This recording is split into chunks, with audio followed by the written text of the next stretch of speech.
feel like Gordon Bombay would have taken his career to even further heights. Everything's flashy, everything's cocaine, everything's Fun. Open wide for some soccer. I don't care what you think about what your personal thoughts are at home. I care that you hate the Cowboys. Call this college rule. Welcome back, everybody, to the Sports Experience Podcast. Dom and Chris here, and today we are starting a new block of episodes regarding some of the greatest and wackiest NFL playoff games, which will lead right into our live podcast on February 12th of the Big Game, if you know what I'm talking about. So stay tuned for that. That'll be at the Screening Room, February 12th, and please follow us on all our social media accounts and watch our videos. We're producing some really quality content down here at Engle Studio for all your recording needs here in Tucson. And Chris, we already talked about an amazing comeback on January 5th, 2003 in the NFC wildcard game.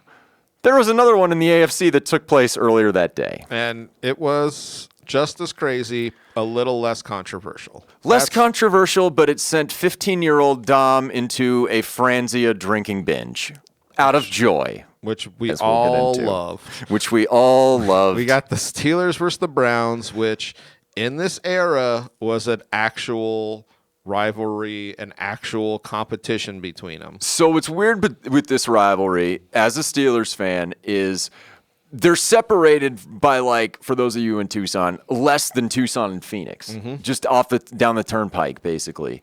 And unfortunately, despite geographic, being near each other, every time one of the teams was good, the other team was so god-awful. So what wasn't this? It was a rivalry in terms of the cities not liking each other, but the teams really never But the met games a lot. weren't great. The games weren't great either. It Yeah. was ugly football, especially when both teams were dog shit. Yep.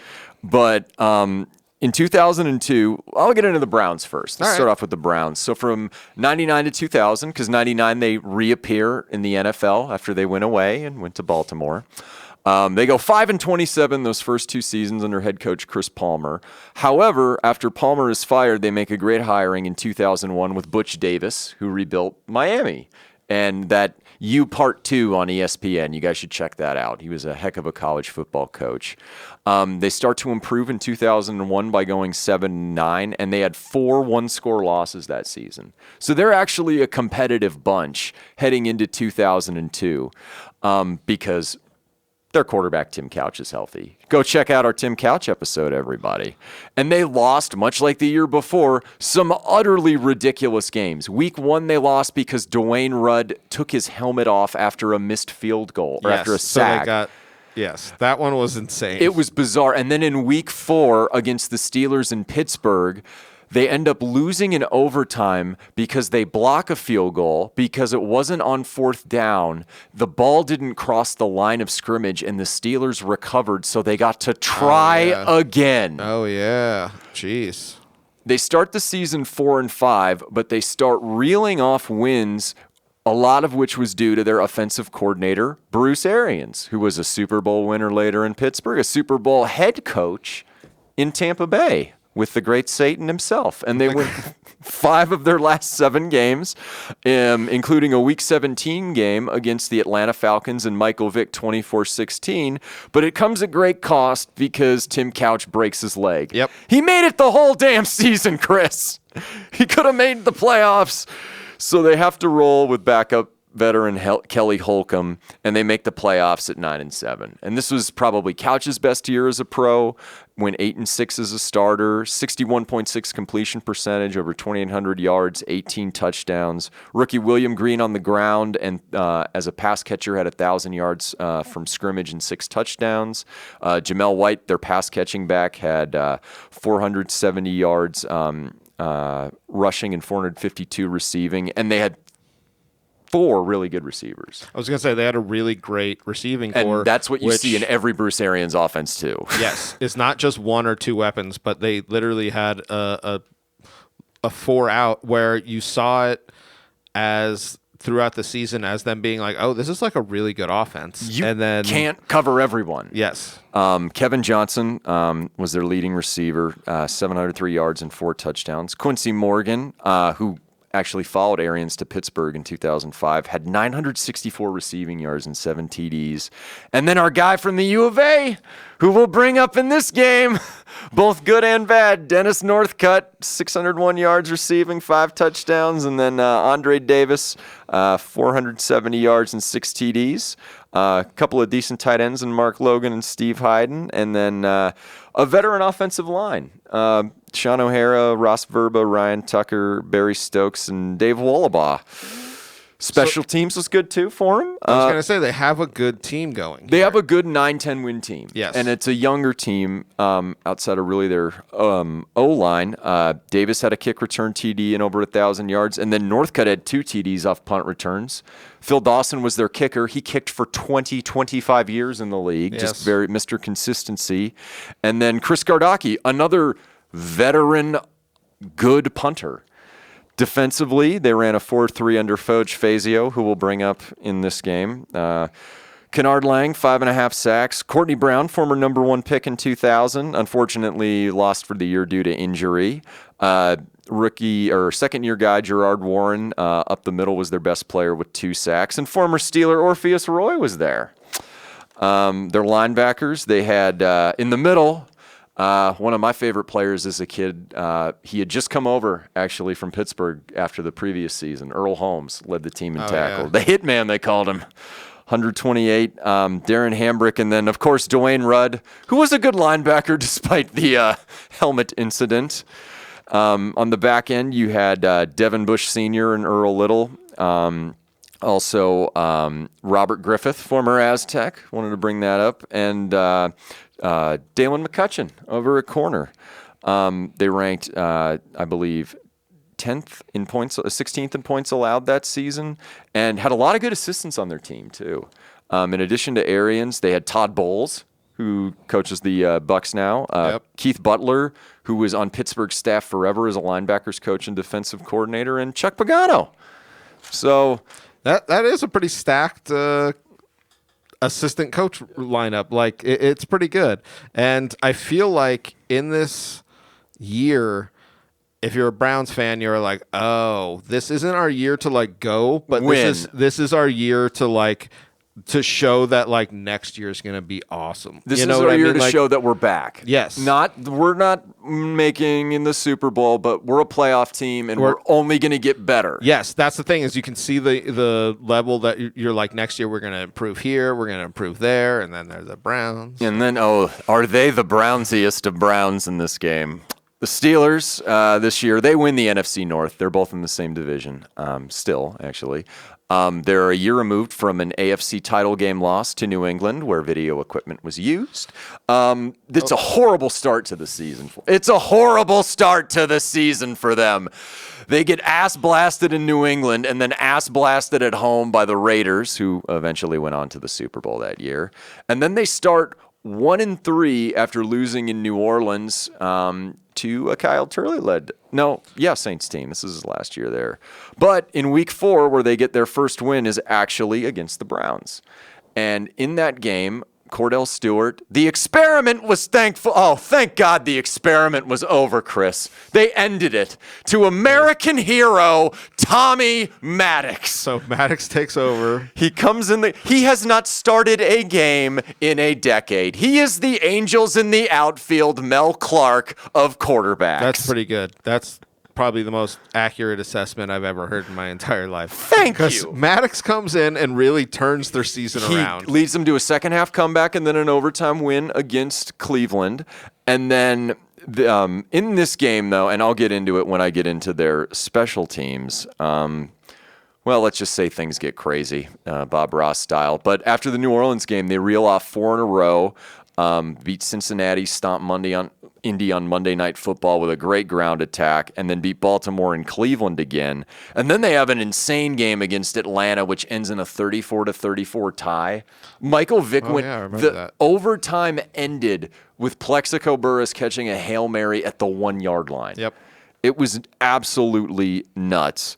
Unfortunately, Maddox later in the season is hurt with a spinal injury in Tennessee, but Stewart comes in and actually leads them to 2 wins against Cincinnati and later Jacksonville, where Jeff Reed, their new kicker, because Todd Peterson was so awful, and that stadium remains the hardest to kick in the NFL, kicked 6 field goals, I believe. And then they lose a bizarre game to the Tech. This was one of the funnest, gut-wrenching, up-and-down seasons I've ever seen for this franchise. Because literally, like, at one point, you're like, we're making the playoffs. No, we're not. Our quarterback's injured. Oh, shit, our kicker's gone. Like, it really is not even like a rebuilding. It almost feels like it's about to fall apart. Everything could have fallen apart. It's like it's a juxtaposition between Hello Darkness, My Old Friend and Randy Marsh after Obama becomes president. That's the only way I can describe my emotions. I thought this was America. Oh, I'm sorry. This is a communist country. They lost to the expansion Texans 24-6 that season in a game where Houston gained less than 100 yards on offense. This is how bizarre it was, but they ended up winning their final 3 against the Panthers. They just destroyed Tampa Bay defensively, 17-7 in a game on Monday Night Football. And that was actually Tampa's last loss of the season. And then they won 34-31 in Baltimore to clinch the AFC North at 10-5-1. Like I said, Maddox was the former XFL MVP as a great player in the Arena League after leaving the NFL the first time. Over 2,800 yards, 20 touchdowns, NFL Comeback Player of the Year. The running game wasn't just Jerome Bettis, though, this season. People thought he was done after this year. Their main star was Amos Zaraway, with 762 rush yards, 4 touchdowns, and 42 catches for him. He had over 1,100 all-purpose. And you had also Chris Fuamatu Ma'afala in that backfield. I mean, you had Cordell Stewart running it. Oh, God, I miss those days, Chris. I was going to say, it was a lot of shared work where it was almost like plays were straight up designed for those players. And that's why I think it was so efficient, where you were like, oh, this is a bounce to the outside. You know what I mean? Like, it was such up the middle. We'll give it to Bet. Like, it was such a good, I feel like, coaching. And you didn't bring up their assistants, where they had Danny Glover. They had Danny Glover. They had this little kid who was looking for his dad.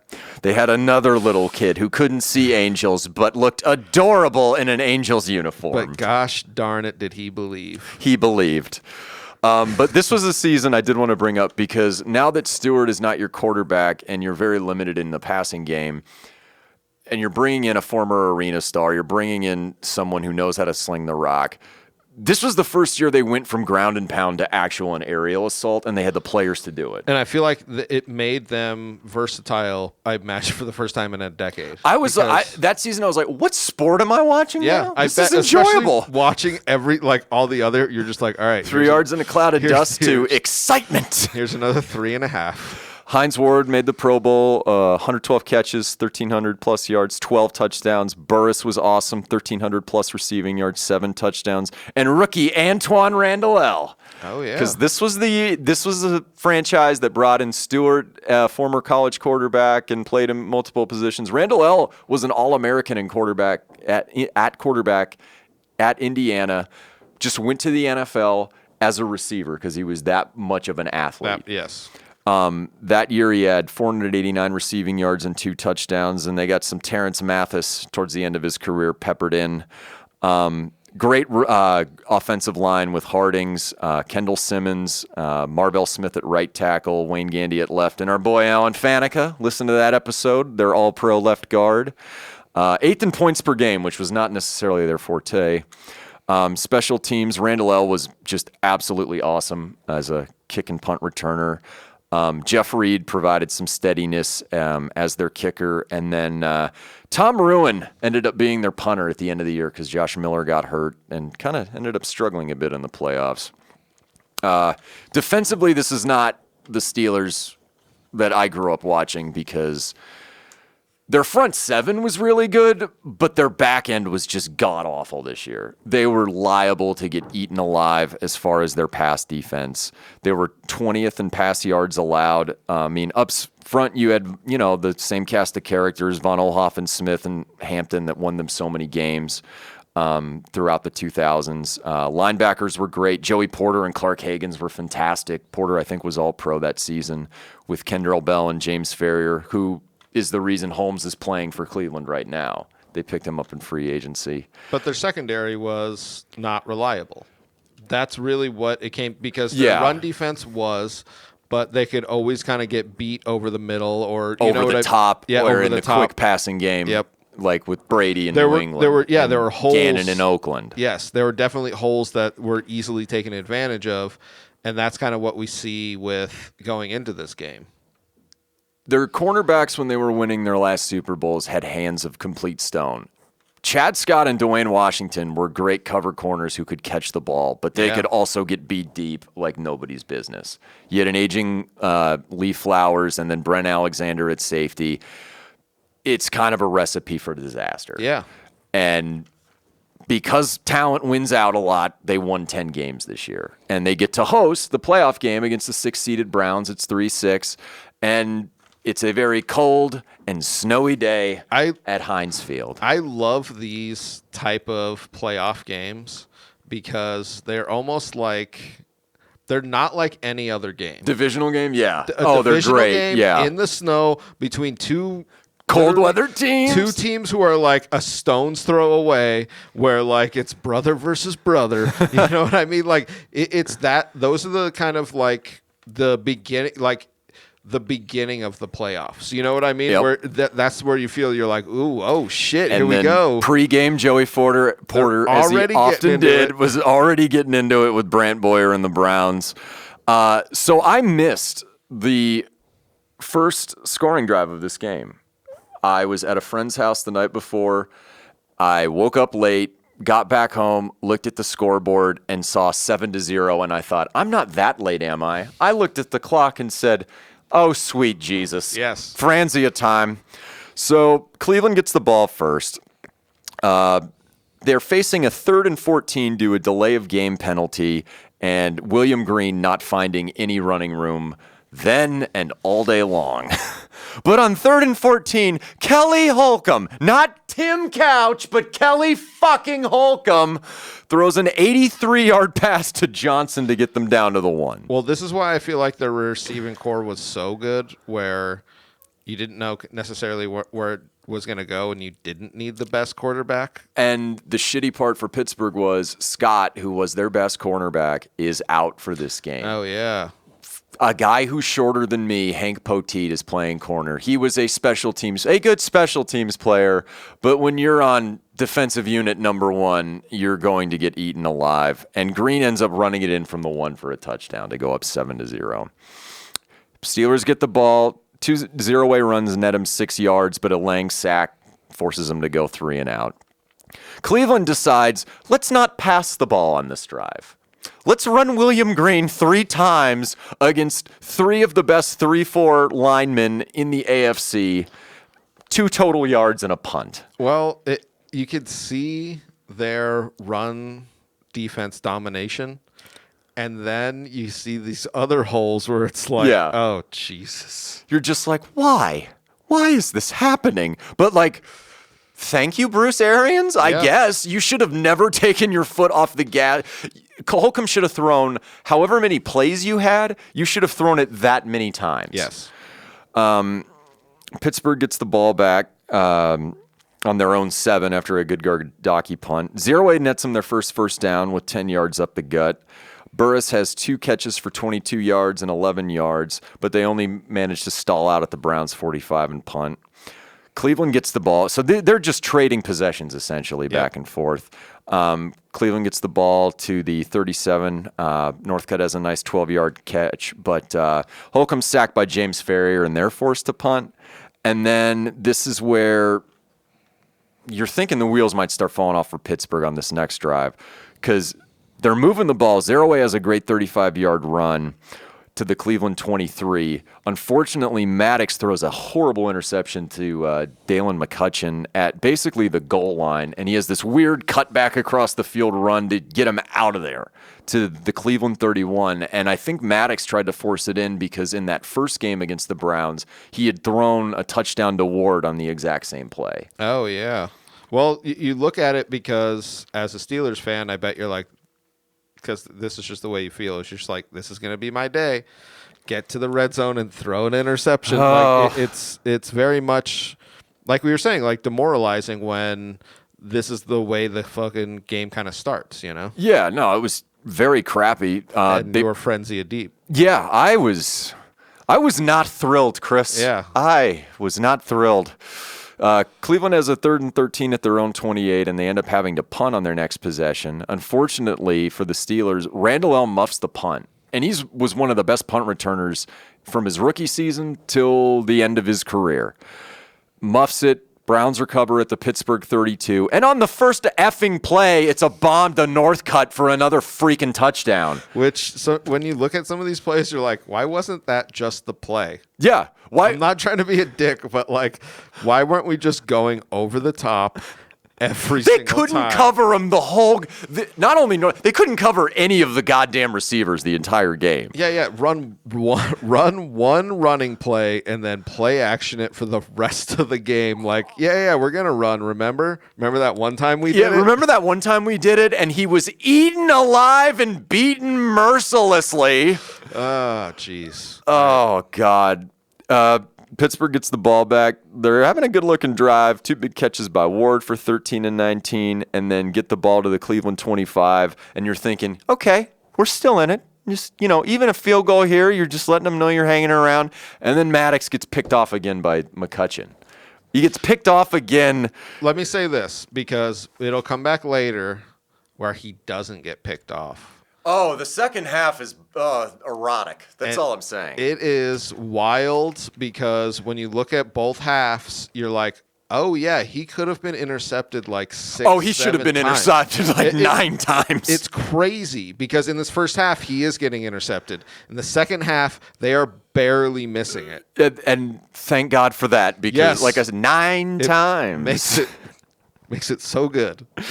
So the second quarter, Cleveland has the ball. They have a quick 3 and out because they decide, William Green, you should get the ball 2 more times. It's crazy. They end up punting. They end up having to punt early in the second quarter. And this time, Randall L. catches the ball and sends me into a goddamn frenzy because he catches it on one knee. The punt return team blocks the play beautifully. They block it so beautifully. Randall L. doesn't even really make one cut. He just picks a lane and shoots his ass up the field. Yep. Hat on a hat, goes right down the sideline. I don't even know if somebody touched him on that play. And it's straight up north-south, like he doesn't go east-west. That's like no. It's crazy. And he was very fast. Yes. 66-yard punt return to put him down 14-7. To me, that saved the whole game. Because if Cleveland had even kicked a field goal after that, you're thinking, my God. Cleveland gets the ball back. Morgan gets a nice 15-yard catch. Johnson a 14. See what happens when you throw the ball, Chris? Yeah, once they start airing it out just a tiny bit. Just a little, get to the Pittsburgh 40. And on 3rd and 1 at the 36, they're in kind of the end of Dawson's range. He never had the biggest leg, but he was super accurate. They say on 3rd and 1, hey, I've got a great idea. Let's hand the ball off here. And Kendrell Bell lights the fuck up out of William Green. Yes. -4 yards. It's at the 40. Now they're out of field goal range. You took points off the board, or at least potential points. Well, especially with how well the passing game was working, and like you said, just a loss of yards in that play takes you out of field goal range. I'm not saying you need to even air it out. No, but it's just bootleg, yeah, throw a it, little or dump just a quick slant. Yeah. You don't need or a screen or something. Seriously, something small that the Steelers aren't set up to destroy. And that's what they did. That's what they did. Pittsburgh gets the ball. They can't do anything. Alvin McKinley has a good sack, which basically forces a 3 and out. Cleveland now with the ball. A 29-yard pass to Johnson, 17 yards to White. They get down to the Pittsburgh 19. And what do? Oh, no. Let's give it to William Green to lose 3. This is the Brownsiest of Browns games, Chris. Well, they really should have ran away with this game multiple times, or at least made a bigger distance between them in this time. And I feel like they just Bruce made wrong calls. But it was bizarre because they end up getting down inside the 10-yard line, and on third down, they run a trick play to Northcutt. Oh, yeah. They give him the ball for a throwback to Holcomb in the end zone. Joey Porter has absolutely none of it and just destroys him, which forces Cleveland to kick a field goal, which is fine, but it's 17-7, and there's only 53 seconds in the half. But this was an important drive for the Steelers because this is when Maddox finally gets into some sort of a rhythm, which we'll see down the road. Hits Burris for 20 yards, Mathis for 15, Ward for 6. They end up getting it down to the 29. Unfortunately, Reed misses the field goal, and this just wasn't a kicker day unless you're kicking the ball close. Yep. Like, this isn't a day where you're kicking 45-plus yard field goals. It's a shitty, snowy day. I can't explain it more than that. So it's just not a day for field goals. And this is It's a day for passing. This is the other thing is the passing game shouldn't be working so well, but man, was it. To me, and I've heard NFL quarterback, even Tom Brady has talked about this, games like that are hell on defenses for pass defense because quarterbacks know exactly where the ball is going to go. Oh, yeah. Defenders don't. They're playing in Heinz Field, very shitty low visibility. Turf, visibility. If you know where you're going with it, and even Brady has said this, I felt comfortable playing in games like this. So while you'd think it would be a disadvantage to passing, it's really not. It's more of a disadvantage to running, especially if teams are telegraphing exactly what they're going to do. Oh, yeah.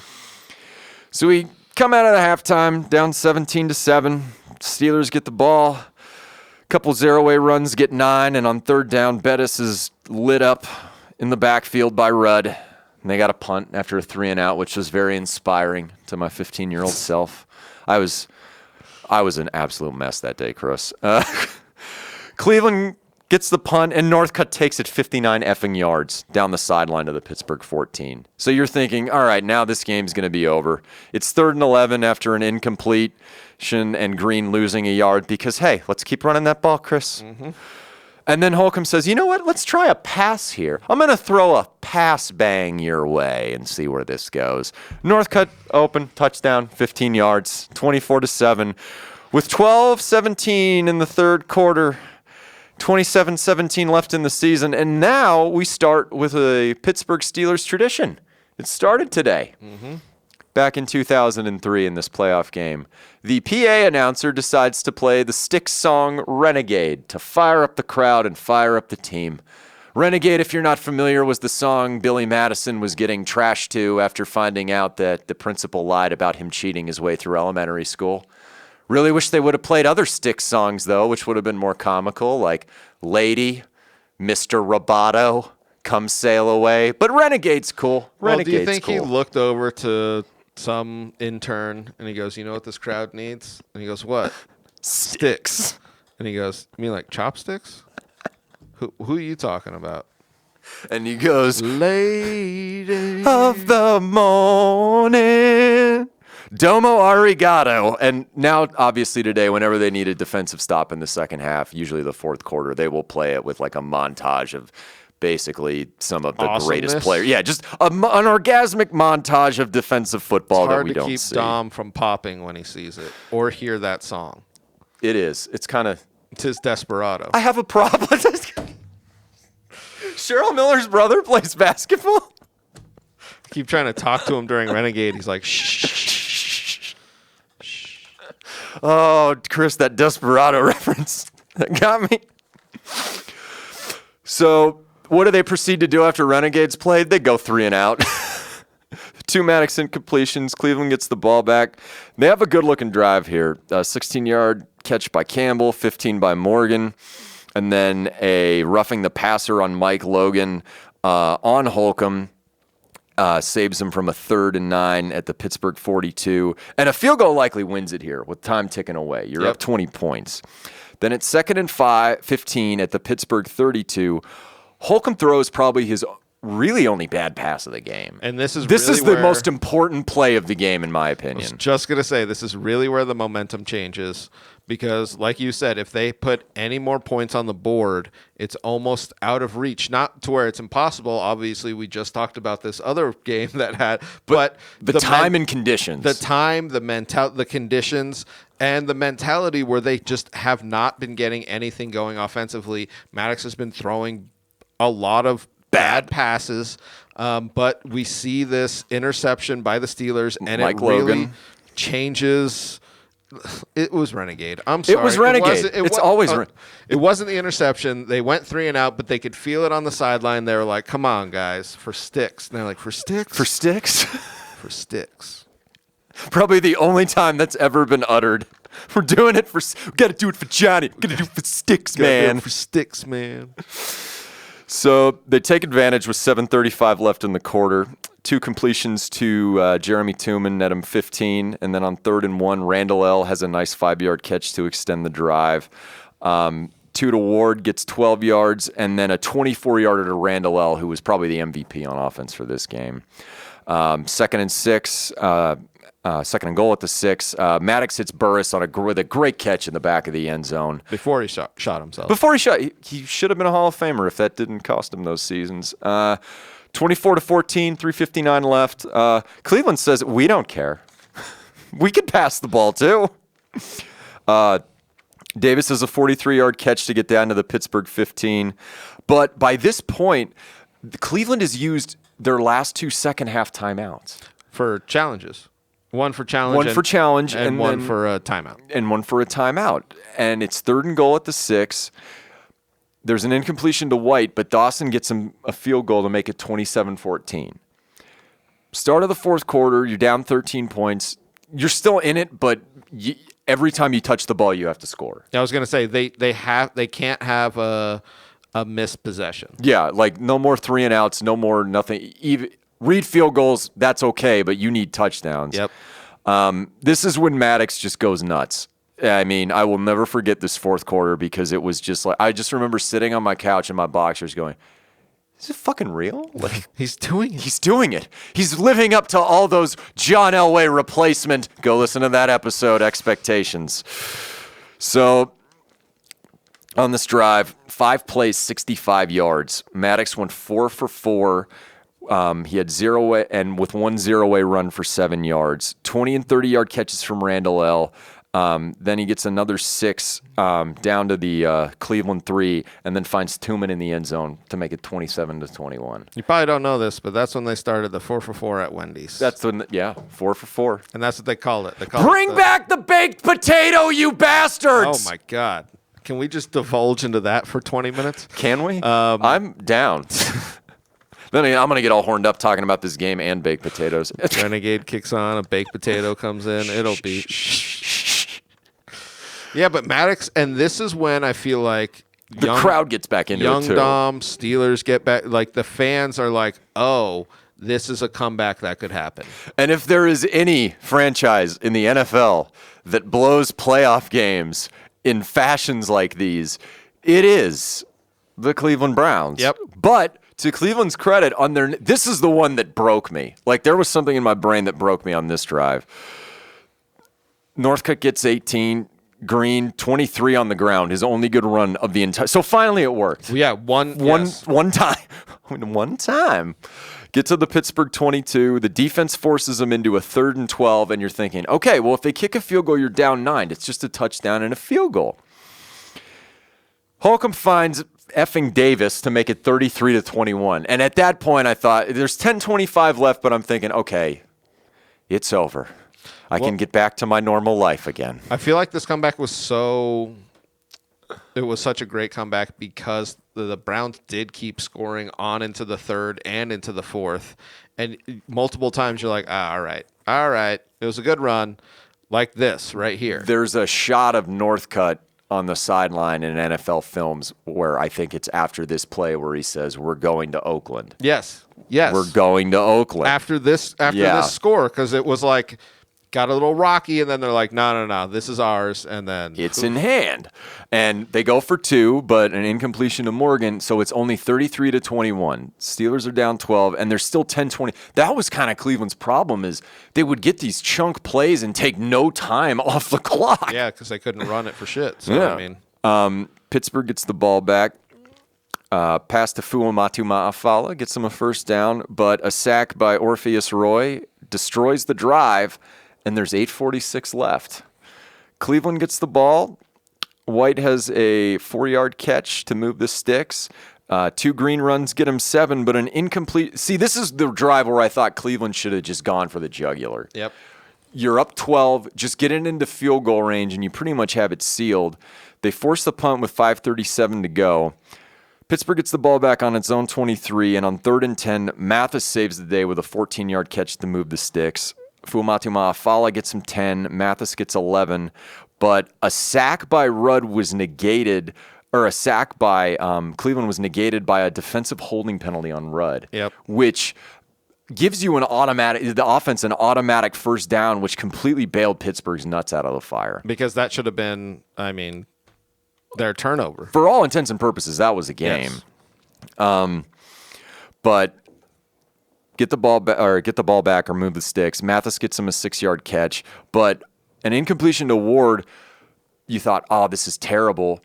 He almost gets decapitated by Robert Griffith, which gets him 15 extra yards. The Browns self-destructed. I was just going to say that play, they probably would have called targeting and ejected him from the game. Oh, yeah. Because he lays into him, but they still get 15 yards. But you're right, where the Browns really shit themselves. And they're starting to play prevent defense.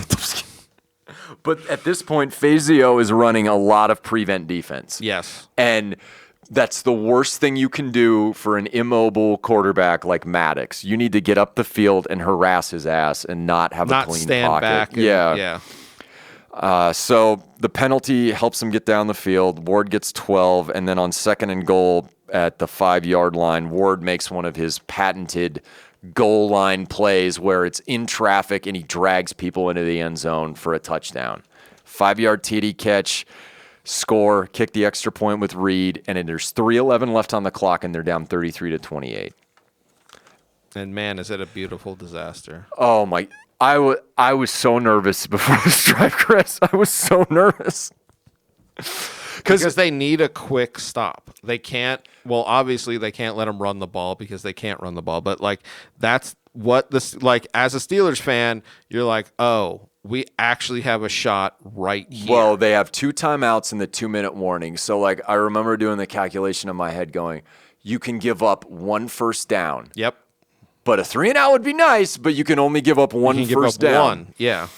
So, Green goes 3 yards. Steelers call a timeout. Then they throw an incompletion to Morgan, which stops the clock. Yep. So, it's 3rd and 7. Then they have a delay of game, which makes it 3rd and 12. So, they're penalties just killed them in this game. Which, if you really look at both of these games in the wild card that we came up with, the penalties or the not offsetting penalties kill them because either in that drive or this one, especially if they just backed off of one of those, it wouldn't have ended the way that it did. Yeah. And then on 3rd and 12, Dennis Northcutt is streaking towards the sidelines, and there is not a soul on him for whatever goddamn. There is not a soul near him. It was a huge missed coverage.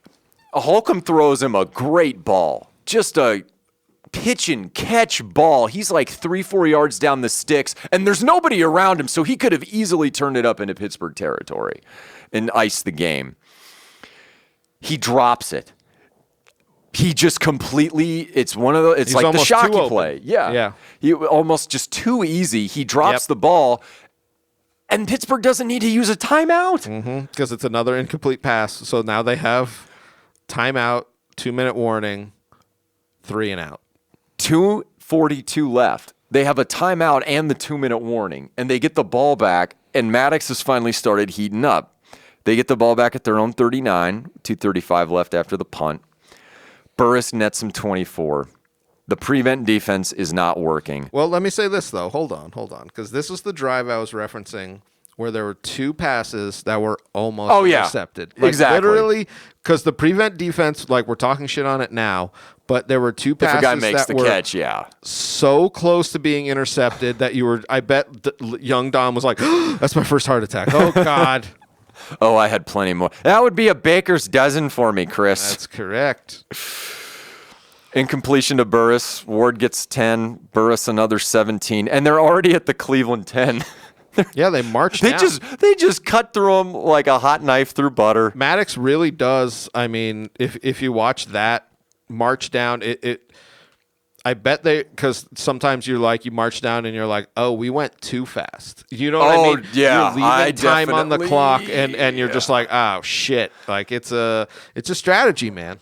Pass to Ward gets them down to the 3. They use their last timeout with 58 seconds left. Yep.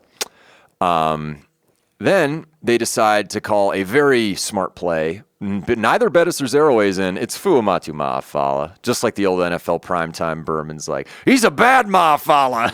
And then Tom Jackson's like, shut your mouth. They call a draw. Cleveland complete. He's not even touched. He just walks into the end zone on this play. I lose my complete and total shit. 34-33. And the 2-point conversion is even more exciting. So this is pre-Wildcat, but because Randall L. played quarterback in college and Mike Mularkey, their offensive coordinator, was very creative with the way that he used Stewart, he puts Randall L. in at quarterback. They send Hines Ward in motion. Randall L. rolls out after taking the snap, and then he finds Tooman in the end zone for a 2-point conversion. So you're up 3. So you're up 3. You're up 3. Really think Cleveland was wishing they had those timeouts back? Yes. And this is where the challenge because I remember the Burris challenge. The Burris challenge, the announcer said it. He just goes, oh, that might come into play later. And it's really interesting because it really does, where you need those timeouts at the end. They're going to need at least one on this drive. Which is, yep. So they didn't have it, and they really needed it. They really needed it. They get the ball on their own 24. Johnson catches one for 14, then an incompletion. White ends up getting him 7. Northcutt gets another 10. And then on 3rd and 5, they get it all the way to the Pittsburgh 45. Holcomb spikes the ball with 8 seconds left. I'm about to have a heart attack. There is an empty bag on the floor. Holcomb drops back to pass, and he gets King for 16 down to the Pittsburgh 24. He's wide open. Pittsburgh's playing prevent, but they know they have no timeouts left. Just cover the field and make sure they don't get out of bounds. He's desperate to get out of bounds. He's desperate like 15-year-old Dom is desperate to touch a boob. He's scratching and clawing his way after kind of tripping, and he gets out of bounds. Unfortunately, because of the time it took between the snap, the read, the throw and catch, time runs out on Cleveland. So Cleveland before the field goal. So it's what happens, because when you're watching it, you're like, if you're a Browns fan, you're like, he got out of bounds. He got out of bounds. If you're a Steeler fan, you're like, time ran out. Buddy. Game over, man. Game over. And it caps, I feel like, the best comebacks you'll ever see in a wild card. So, like, both of them together. You know what I mean? In 1 year, 1 day, it was just like everything you want to start the playoffs. I bet you the guys in San Francisco, because this was the Sunday games, because the first 2 games on Saturday were absolute blowouts. Yep. I bet you the announcers in the San Francisco game were probably like, no way we're topping that one. Yeah, seriously, though. And then the thing that I actually really love, because going into this game, the Browns were looked at as like, oh, this is our rebuild. We're about to have a great franchise. And the Steelers were almost looking like, oh, shit, this could be the end. Shit could like really go bad for the next couple of years. And then the franchises went in 2 completely different directions. Well, 2003. You got somebody. What happens is the Browns decide after this game where Holcomb threw for 450 yards or so, there's going to be a quarterback competition between him and Couch, and that just destroyed everything they had working for them. The team got hurt. All the momentum. They had a tough year. 2003, same for the Steelers, because They were throwing the ball, but their pass defense was shit, and they had injuries all over. But then you see the Steelers kind of got their shit together, and you just never see the Browns. In 2004, there was a quarterback from Miami of Ohio. I think the Browns were picking 5th, and the Steelers were picking 11th. All right. The Browns said, oh no, let's take convicted grandmother rapist Kellen Winslow Jr. over someone in our own backyard and have him go to our division rival who will destroy us for 20 years. Yes. Thank you, Jesus. I was going to say, that's just one that you got to thank the Browns on that one. It's the Oh, man, they really Browns that one up. Yeah. They're the Brownsiest bunch of Browns who've ever Browns. Oh, sorry, my damn wiener kids are listening. We're not wieners. No, but essentially, yeah, that tanked Cleveland until they got their revenge 2 years ago. Yes. In Pittsburgh. But we weren't going to talk about that. I'll talk about it. I'm comfortable enough now. Time has passed. Time has passed. Thank you all very much. Come to our live podcast at the Screening Room if you're in Tucson. Tickets are on sale now. Thank you.